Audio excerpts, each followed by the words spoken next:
happened in 1492, Columbus sailed the ocean blue. and it was the Spanish Inquisition.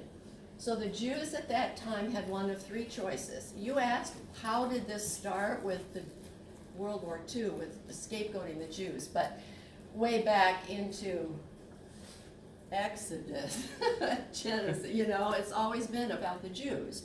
And so in 1492, the Jews were given one of three choices. They could either convert to Catholicism, they could be killed, or they could leave, because Spain didn't want them. And so a lot of the Jews converted to Catholicism, and then they had to prove that they had converted, and now they were no longer Jew, they were now Catholic. So they went into an inquisition, they were asked questions, and they had to prove that they were now Catholic. And of course they were not believed, because how do you prove you were now Catholic? And they were killed anyway, okay?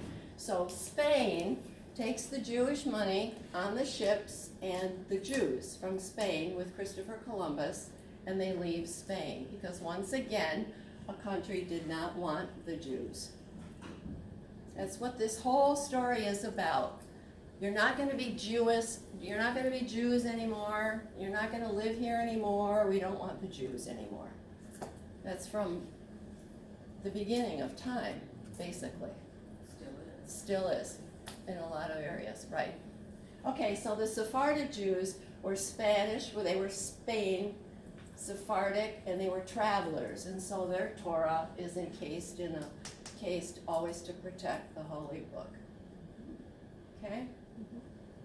Interestingly enough, today is Shiva Baha, is that right? Shiva